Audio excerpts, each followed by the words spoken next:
Je serai vraiment bref. Vous savez, si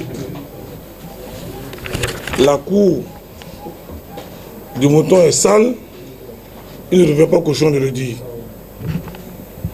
Vous savez, en matière de bonne gouvernance, de morale et d'éthique, de leadership, on ne peut comparer l'administration Talon et l'administration Yahya. C'est le jour et la nuit. Vous savez, dans la vie, en général, et en politique en particulier, à vouloir encore être après avoir été, c'est simplement l'expression d'un manque de sagesse, de lucidité politique et un vrai gâchis. Et c'est cette boulimie du pouvoir qui hante le président des démocrates à vouloir débaucher même les députés et les élus locaux BRUP, à présider les cérémonies de transhumance, de débauchage, après avoir occupé une fonction politique au plus haut sommet de l'État. Mesdames, Messieurs les journalistes, lorsque le chef de l'État, Son Excellence, Patrice Talon, disait dans son discours sur l'état de la nation que le Bénin se construit sans pose de première pierre, ni de coup de pioche et sans inauguration. Nous avons vu sur les médias quelques réactions injustifiées de certains adolescents politiques, pour ne pas dire embryons politiques, pour ne pas dire cancres politiques. Ils étaient dans une émotion pour faire plaisir à leur maître, le président du parti Les Démocrates, Boni Yahya. Mais eux-mêmes sont très bien conscients que le président de la République n'a dit que de la pure vérité. Oui, le Bénin se construit sans pose de première pierre. Et nous disons, oui, le Bénin a progressé depuis 2016, sans visite théâtrale de chantier à laquelle Boni Yahya nous a habitués pendant 10 ans. C'est une réalité indéniable. Avec les poses de première pierre, de lancement du même chantier plusieurs fois, sans démarrage effectif des travaux, ou sans achèvement de travaux démarrés, Boni Yahya a méthodiquement détruit notre pays. Il a désacralisé la fonction présidentielle. Il n'a pas encore baissé la garde. Il est prêt à continuer à détruire ce que nous sommes en train de bâtir par nos efforts et sacrifices communs. Avec, comment dirais-je, la double ou triple inauguration à motivation populiste et à visée électoraliste d'une même infrastructure de qualité piteuse, Boni Yahya a complètement engouffré notre pays. Patrice Talon, le bâtisseur, essaie de nous sortir du gouffre et de l'abîme, et ils sont choqués par la vérité. Nous sommes dans la triste obligation de leur faire quelques rappels. Peut-être que l'immensité et la grandeur des réalisations du régime actuel ont eu pour effet l'érosion de leur mémoire. Boni Yahya est devenu tristement célèbre pour les nombreux éléphants blancs sous différentes formes de sa calamiteuse décennie du pouvoir. Suivez mes regards. L'aéroport de Tourou, parce que moi qui vous parle, c'est l'ancien maire de la ville de Parakou qui vous parle. Où la chance, j'ai eu la chance de faire au moins 5 mandatures. L'aéroport de Tourou, je vais vous démontrer par plus B que c'est le voleur qui crie au voleur. L'aéroport de Tourou annoncé pour 80 milliards de francs CFA.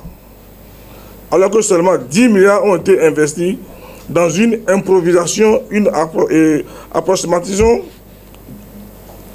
dans une improvisation, dans une navigation, excusez-moi, à vue, qui n'ont d'égal que, comment dirais-je, le déficit en bonne gouvernance du docteur en économie,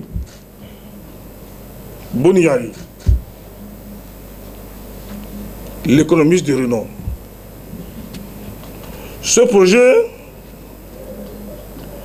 est la preuve que le populisme qu'il continue à faire aujourd'hui encore dans nos communes ne fait pas bon ménage avec le développement.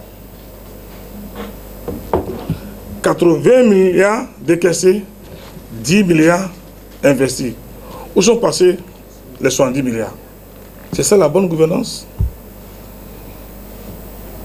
C'est pour ça que j'ai dit, si la cour du mouton est sale, il ne revient pas cochon de le dire.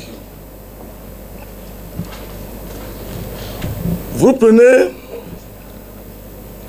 le siège de l'Assemblée nationale, dont le chantier a reçu plusieurs visites de balades de santé de Boni Yayi, est unanimement reconnu aujourd'hui comme le musée national de la corruption. J'ai même demandé de voter une loi pour déclarer ce musée de la corruption pour les générations futures. Musée de la corruption, symbole d'une décennie de gabegie et mal gouvernance incurable. 24 milliards. 24 milliards de francs CFA gâchis, dont Boni Yayi est le seul responsable pour manque de sérieux dans la gestion des affaires publiques. Et c'est ceux-là aujourd'hui qui viennent donner la leçon de bonne gouvernance. Le ridicule ne tire pas du temps. Je reviens maintenant sur la centrale électrique de Maria Gleta.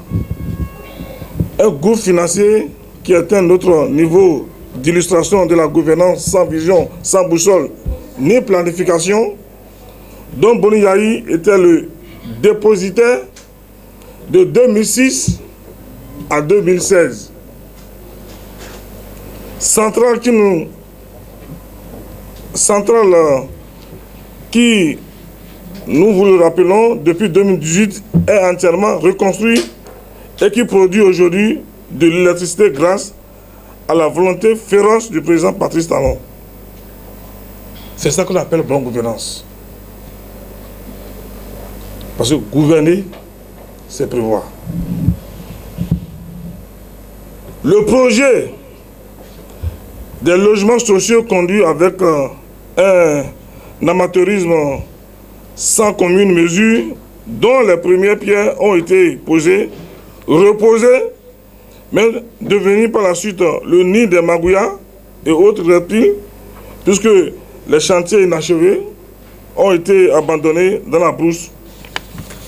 Les chantiers abandonnés de Lokossa, de Parakou, pour ne citer que ceux-là. C'est ceux-là qui viennent donner des leçons. Je dis non, le peuple béninois n'est pas amnésique. Le projet de construction d'usines de transformation de produits agricoles est un fiasco total. Nous citons les usines de transformation de produits agricoles construites sur Yayi Boni, dont aucune ne produit 1 gramme de ce qu'est l'objet de leur création. Quel fantaisisme politique. Par exemple, il s'agit des usines de Kwamassin, transformation de tomates d'Alada, fabrication de jus de randa, de Zakota, jus d'orange, de Bantin, transformation de pommes, de cajou, en alcool, de Parakou, amande de cajou, de Dantengou, jus de mangue. Franchement, nous pouvons passer des heures à dresser la liste des éléphants blancs made in Yayi Boni, made in Passe-Nord. Quand on a gouverné avec autant d'échecs, puisque Obnubilé par le populisme, il ne reste qu'une chose à faire aujourd'hui, c'est taire et laisser le Bénin avancer enfin. En 2026, on fera le point et comparer les décennies 2006, 2016 et 2026. Non, 2006, 2016 et 2016, 2026. Pour voir entre le président de la République, Patrice Guillaume Antoine Talon et Boni Yayi, qui a tiré le Bénin vers le haut et qui a tiré le Bénin vers le bas. Maintenant, pour finir,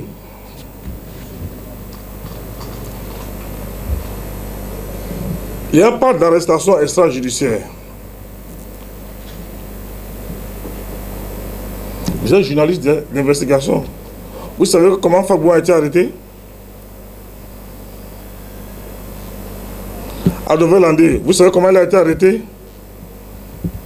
Donc en matière du principe de séparation du pouvoir et du respect de séparation du pouvoir, le président Talon est un exemple. Je vous remercie.